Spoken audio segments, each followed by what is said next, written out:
Okay, welcome Instant Vortex Plus users that have the dual chamber air fryer.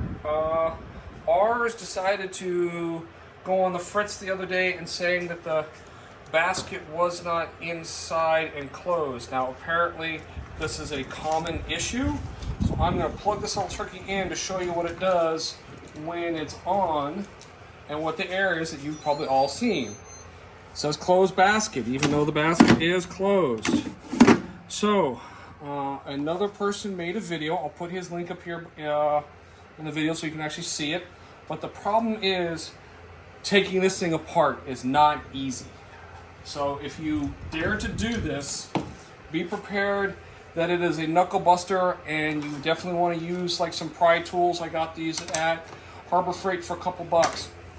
And what you have to do is pry it loose from the frame. Sometimes you can get your fingers in there to like pop one or two of these little guys right here, and you definitely don't want to break these things because it won't go back together really nice. So, but it is worth the effort because it's literally a $5 part to fix this. So when you pop this off, you're going to have a little tiny ribbon cable here. I'll show you how to connect that here in a second. So it's just connected to a little tiny motherboard. It's a simple little Molex connector. You just disconnect it, set it off to the side. There's about 8 or so screws that mount this onto the air fryer. So you take that guy off. It's all standard Phillips screws. You can just use a number 2 screwdriver. Phillips will take it right off. So here's the problem. This little switch here. Back up a little bit. It's this little switch right here. All it is this little switch.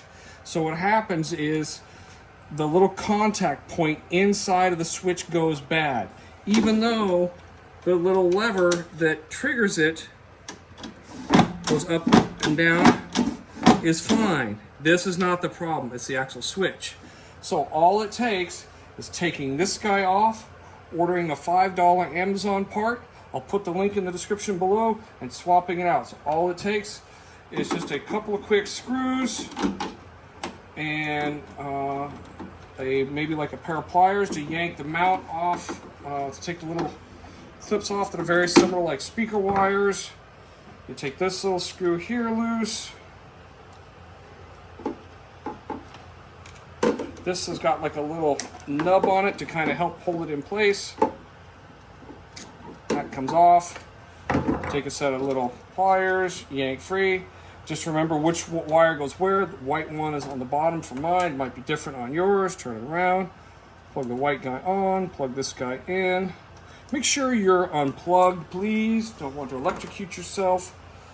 But it is a very simple process. Slide it right back in. There's a little tiny retainer piece of plastic there to hold it in place. Where'd my little screw go? I lost my little screw. Where's my little screw? There's my little screw. Slide this back onto the retainer clip that holds it against the Insta Vortex Plus. Screw it on. Screw it back onto the mount.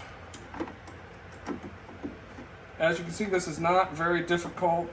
This is not, you don't have to be a rocket scientist to figure this out. Just screw it back into place.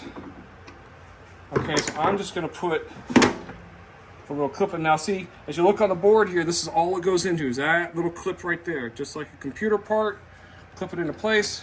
And then if you want to check it, all you have to do, plug it back in, turns on, and it's closed.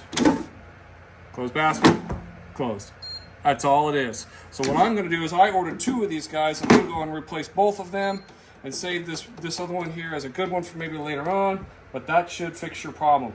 And I will put a link to the description. And from Amazon, it's July of 2024. No, it's August. I think it was like $5.94. You can order these in like groups of 2 or 3 or 4, and they're literally $5. And that'll fix your $200 some odd Insta Vortex. Hope that helps.